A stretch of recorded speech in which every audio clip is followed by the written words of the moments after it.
Cheers, my brother. Cheers, dude. Metal and beer. Metal and beer. And Doug Lee. Guys, I'm back again with Doug Lee, the lead vocalist for the 80s heavy metal band Siren. But today, we're not talking about Siren. This is part 2 of my chat with Doug Lee here. And by the way, dude, thank you for being here, man. Thanks for having me. And thank you, too. Just a couple cool dudes having some beers, chatting with our YouTube audience here. I love this, man. Doesn't get better than this. No, dude, it really doesn't. Part 2, though, Doug, we're going to talk about your time with Mekong Delta. But just a quick recap, guys. Part 1, our chat with Doug Lee. And by the way, I'll have a link to that video in the description of this one if you haven't seen that yet. But we talked about, Doug, we talked about your early years with the band Siren, how that started, how you got into music, and you know, some of the challenges that you guys had. You were going for that record deal, but it just never quite happened. You know, the band disbanded in what, like 89 or something like that? Something like that. Yeah, and then you know, you were trying to do different things with the band, and at some point after, I guess after the Siren members in the U.S. kind of went their separate ways, you actually had something else going with Siren in Europe, right? Well, yeah, I put together a European version of Siren, which had guys that are from all over. I had a guitar player from Greece and a couple guys from Germany. My bass player, Johan Sousant, from a band called Target. Ooh. He was actually from Belgium. So we were getting together on the weekends and rehearsing and writing songs, and then the label that we were on didn't want to produce it because they didn't know what box to put it in. And actually, the year prior to that, I'd gone over and recorded a 2-song demo with a bunch of German session players, which, you know, to me, most German musicians are really good anyway. Yeah. Those guys are all by the book, old school. But 2 days I had to teach them 2 songs and then record them. So I think in hindsight, that was how Ralph was gauging how well I could work with people, you know, in a stress situation like that. So, oh, wow, dude. Which actually came in handy later on when I joined Mekong Delta. So how did that happen, though? So, I mean, I guess you were kind of, Ralph was maybe prepping you, like you said, and I guess the Siren you were trying to form in the European version of Siren kind of died out, and then this opportunity just kind of came up. Well, it actually did come up. I was staying in a town called Bielefeld. Okay. That's where I was located. That's where all the other guys were coming, which was kind of central to everybody that was in the European Siren. So we were meeting there on the weekends, and it just so happened that Mekong Delta was recording, or actually they were rehearsing in the studio where Siren had recorded the first album there in Bielefeld. So I got word somehow, I'm not sure, I don't remember the exact details, but they said we're playing, I think Ralph called me, and they said, we're playing something over here with it, I think you want to hear over here at your old studio. And I was like, okay. So I came in there and listened, and it was just it was like getting hit with a freight train. This song was 22.5 minutes of nonstop, just power thrash, you know. And my first question was, how do you remember all the parts?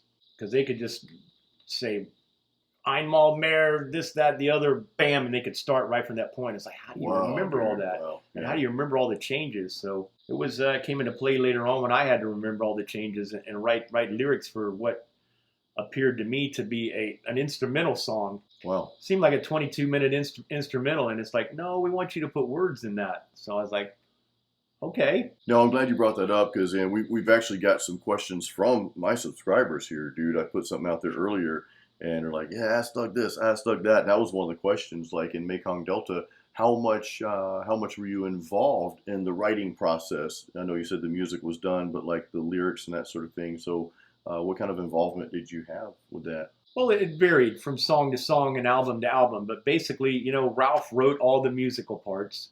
He was the composer. He had all the classical knowledge. I mean, and a lot of Mekong Delta songs are based on classical arrangements anyway. A lot of times I would ask him for ideas. You know, what does this song make you think of?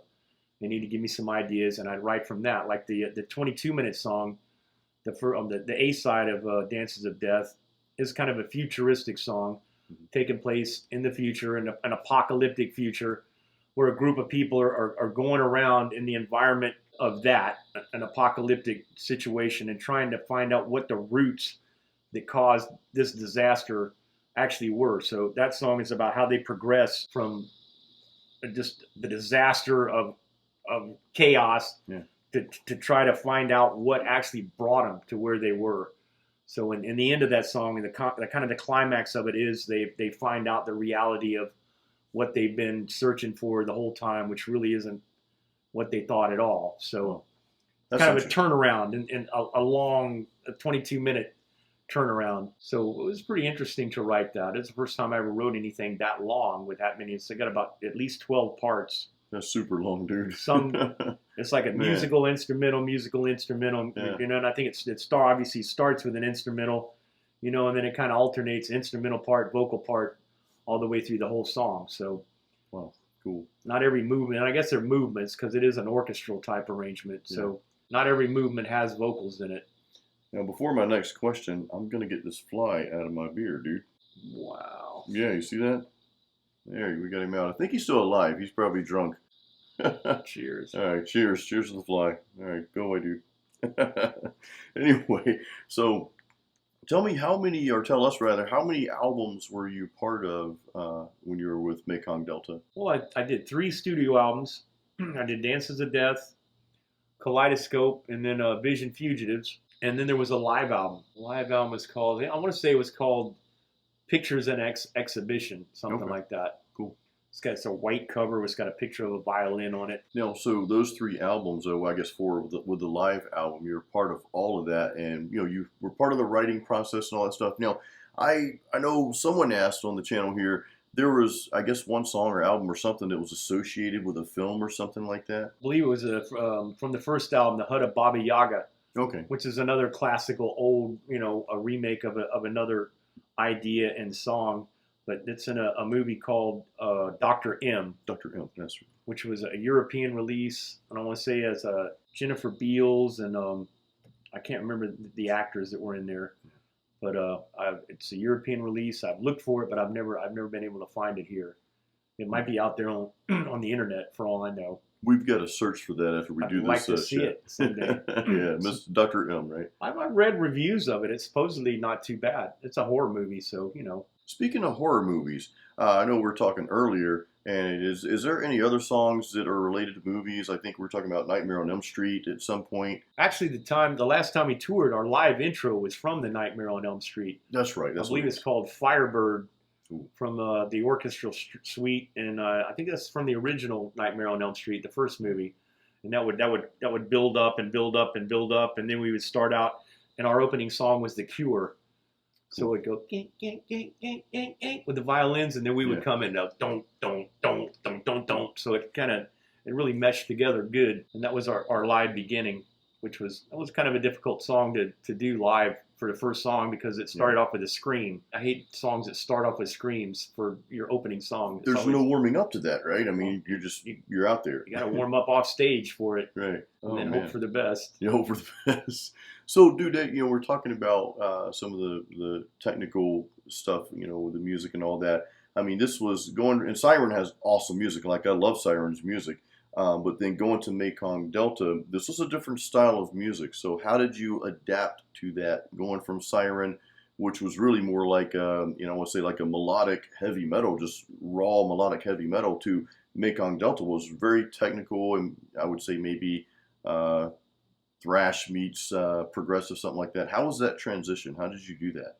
Very thrashy, I think, compared to Siren. It was a totally different animal. It was quite a bit of a challenge to me. Because, like I said before, a lot of the musical numbers seemed like instrumentals, like they didn't even really need vocals. So it's kind of like you're trying to put vocals in a song that seems like an instrumental. And I mean, it obviously had its challenges, but I think my Mekong Delta Doug was a little bit more aggressive and a little bit heavier. Where, you know, my Siren, I won't say laid back, but you know, it's just a little bit different style. But dude, that must have been cool though, playing, you know, in a German metal, just in general. That just screams hardcore fans, because I mean, we know the European audience for metal, and nothing against the U.S. I mean, we live in the U.S. here. We've got plenty of metal fans here in the U.S., but there's a different vibe with the fans, especially in Germany, right? Oh, sure. I mean, there's so and the way that the fans received Mekong Delta was a lot different. I know I got a question on my YouTube channel that I've been trying to answer ever since the guy sent it in, where that he had noticed in some of the film of live performance, there wasn't a lot of crowd reaction. But I mean, that wasn't because he didn't like the band. It's because Mekong Delta is a strange animal. You know, I mean, once being at a Mekong Delta performance is kind of like getting beat up and then run over by a truck. You know, it's pretty aggressive and hard. And a lot of the time, the fans were just stunned. The first show that we did on one tour, there was a gentleman that stood in front of my wedge, in front of the stage all night, and he had an expression on his face like he wanted to kill me. So, you know, and I wasn't really scared, but I was just, and a lot of the time there was no reaction at the end of the songs. But I actually sought that guy out after the show, and I asked him, I said, "What, do you just hate this band, or what's the reason, you know, why are you mad? What happened?" And he was just like, "No, I'm just so amazed to see Mekong Delta. I don't know how to react to this." And I was just like, and I think that was a reaction from a lot of people, you know, they were just stunned because it is a way different kind of music and a lot heavier. And it was kind of like Siren. A lot of people in Europe never expected Siren to come back and reunite. I think a lot of people never expected to see Mekong Delta play live because in the beginning of Mekong Delta, everybody's identity was a secret. Wow. Because everybody in the band had other label engagements with other bands. So it was kind of a secret because they weren't supposed to be in Mekong Delta. That's interesting, dude. Wow. So it was kind of like, it was the unveiling of who the actual members were. It was a lot of speculation about it. Yeah. In the years leading the first 3 albums, nobody knew who was in the band. Wow. Dude. So when I joined the band, it was kind of like everybody came out and said who they were. Because, I mean, it wasn't a secret who I was. So yeah, people knew who you were. Pretty interesting. It was kind of like an unveiling. It was amazing. And then when people realized, I guess it made it, you know, they wanted to see us play live even more. That's awesome, man. So, hey, you know, when you guys played shows, you were there 3 albums, you helped with the writing process and all that. How was your dynamics with the band members? Like, did you get along with everybody okay? You know, because you're coming in as a new vocalist. I'm not sure who they had before that. I think one of our subscribers asked that about the original vocalist. But how was the dynamics with the band and getting along with everyone, that sort of thing? You know, actually, when Siren did the second album, Mekong Delta, I believe, were recording the Principle of Doubt, and we're in the studio a lot of the time with the guys, and I knew cool. I met all the guys that were playing in Mekong Delta, and we got along real well. Yeah. And when I was actually in Mekong Delta, the dynamic between me and all the other guys was great. It was a lot of, you know, it wasn't really any disagreement, you know, it was kind of like me and you hanging out. Yeah. Except I was speaking English and they were speaking German because, and a lot of the nights on the bus, they were like, well, let's speak German or let's all speak English so Doug can understand. So it was pretty cool being the odd man out there. That's cool, man. But yeah, I got along with all those guys great. I really got along well with Peter Haas, that was the drummer for the second 2 albums. We had a different drummer on the first album. He was one of the original guy that was a drummer on the first couple albums with Mekong, a guy named Jörg Michaels. He was another great guy. Actually recorded drums on the 1990 Siren production. Some of the songs leaked out there was Evil Clowns and Straight Jacket. I think there was 5 songs we recorded in the studio in the 90s, which was the ones that the label didn't like. Okay. He was actually the drummer that played on that production with me. So that's cool. So you already had the relationship with those guys. Actually, the 2 guitar players that played on my production also were the 2 guitar players that did the first tour with Mekong Delta. Oh, wow, dude. Georgie Simbos and Fred Fricka. That was before Uwe actually joined the band. So the first live dates we did were with those same guitarists that I recorded in 1990 with. It was a pretty close relationship. A lot of good guys, man. Yeah. So, dude, speaking of being on stage and playing live, what was your favorite song to do live? Well, from the old stuff that I wasn't the vocalist on, I like that the Cure, because one tour that we did, that was our opening cut. It started off with that instrumental from Nightmare on Elm Street, and then it bled right into the Cure, and it meshed really nicely with that. I like to do that, and there was another song from one of the early albums called True Lies that I like to do live. But as far as stuff that I wrote and stuff that I was a part of on Dances of Death, I liked Transgressor, because I actually wrote that song in the studio in one day. That was a lot of fun. One day, man. A lot of songs took a lot longer, but it would just flow in that day. Yeah. And True Believers was a pretty popular song with the fans. It was like a sing along usually. And I think they just like to say Parasite because that's one of the lines in the song. I don't believe, parasites. But from the Kaleidoscope album, I like to do a song called Innocent, it's another song that starts with a scream, but yeah, really good song, really fun to do live. It's first track off that album. That's the lead-in track, yeah. Cool. It's pretty brutal. So, dude, we're gonna fast forward. You know, we're in Mekong Delta, but what happened? Because at some point, yeah, did the band break up, or did you just decide you wanted to leave? What happened? Well, what happened was, I joined the band, and it was Dances of Death time, which was, to me, one of the heaviest albums that I've ever done. It was definitely the heaviest album I did with them. Then Kaleidoscope was more of a broader, covered on a lot more, it was a lot more versatile. Kind of was a kaleidoscope because there was, slow instrumentals, and then there were, heavier, faster songs, and then it was a lot of different directions for me as a vocalist, touching on a lot of different types of songs. The last song I did, Visions Fugitives, was kind of a split. It was half instrumentals, and only 4 of the songs on the whole album were vocal songs, because they were branching out into more orchestrated, orchestral suites and things like that. So they were telling me, Ralph was saying, yeah, we're gonna just depart from having a vocalist, and we're just gonna do some instrumental stuff for a while. And I guess the expense of having me come over, and because the band was paying for all that every time I came over there to record, so I guess it probably was expensive. And then the studio time and all that, because they usually didn't want to give me a lot of leeway with sending me material before I was actually there writing. They didn't like to send out advanced copies of stuff, for whatever reason.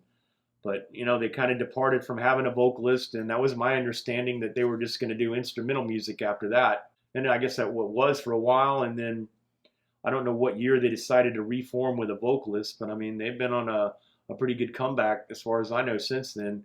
They actually released an album the same year we released Back from the Dead. Oh, Siren, yeah. So that was the new Mekong album, came out right about the same time. Wow. It was funny. I used to be tracking how many views their album had to how many views that our album had, and it was pretty close for a long time. I'm not sure how it stands now, but we'll have to check that out. I can't think of the name of that album, but it's a pretty good album. I actually liked it. Now, you still keep in touch with any of the guys from Mekong Delta? Every now and then I'll get something. I'll hear something from Ralph. But as far as that, well, actually, I'm in touch with Peter Haas, the drummer, on Facebook and all the other social media platforms. We kind of connected when I started getting involved with social media, so that was pretty cool to reconnect with him. He's a great guy. Yeah. He does drum clinics all over the world. He's a very accomplished drummer. And he's doing real complicated drum stuff. So he's amazing. To check him out. That's cool, man. That's cool. So speaking of Siren and Back from the Dead, after like 30 years, we're not going to get into that now. That's for part 3, and that's going to come up probably in a few weeks. We'll have it, part 3 up there. But I'll be looking forward to it. Dude, anything else you want to say about Mekong Delta, or anything you want to leave our audience with here? So in closing, I really liked the years that I played in Mekong Delta. That was a great part of my life. I loved the fans. Mekong Delta had a lot of really, really loyal fans that were really good and enjoyed the music. I enjoyed doing the music. It was a challenge to me. It was a little bit, obviously every recording and every song you write is somewhat of a challenge, but since that was a little bit of a departure from my style and what I had done prior to that, it was quite a challenge to me. Especially since most of the music seemed like it should be instrumental music and not vocal music. But yeah, those are some of the best years of my musical career. I like playing in Mekong Delta. Oh, dude. Actually, there has been talk in some circles of a concert or a festival where Siren with Doug Lee and Mekong Delta with Doug Lee would play at the same show. There's some guys that were trying to put that together. It wasn't successful, but I would never rule that out for a future possibility. Hey, who knows, man? Anything can happen. And, Doug, you're living proof of that. And I'd like to leave you guys with this. Doug is living proof that, you keep following that dream. You keep pushing yourself, and you just don't give up, man. You've had you've had so many things happen. You know, the singing in Siren, Mekong Delta, now Siren's back together after 30 years. And again, part 3, we're going to get into how all that came about. But you know, you're doing that now, and then you're also doing some solo writing as well. So you're going to have a solo album. I don't want to guess what date that's coming out, but I would say the end of this year, maybe next year. I would hope that we'll be done recording the solo album. I don't have a title for it yet. We got a lot of songs worked out, and we're still working on it. But yeah, I would say by the end of the year, early next year, that should be out. I had the re-release of the Financial Suicide. Oh, It yes. should be out any day now. Yeah. Frank was here last week, as a matter of fact, and they're just waiting on the pressing plant to get that underway. This is Frank Headbanger. Frank Headbanger yeah. from my record, FHM Records. Yeah, awesome, man. So- That's awesome. So I'll definitely let you guys know when that drops. But guys, I'm going to leave links for Doug's YouTube channel, and of course the part 1 if you missed part 1. Actually, I'll leave links to all the series once we filmed them in the YouTube description here. But Doug, dude, it was a pleasure, man. Something's wrong, my friend. Something's wrong. We're gonna have to go fix this. We're gonna fix this, guys. Cheers, Doug. Thank you once again, and guys, check the links in the description of this YouTube video, and you know what to do. Keep it metal. Metal.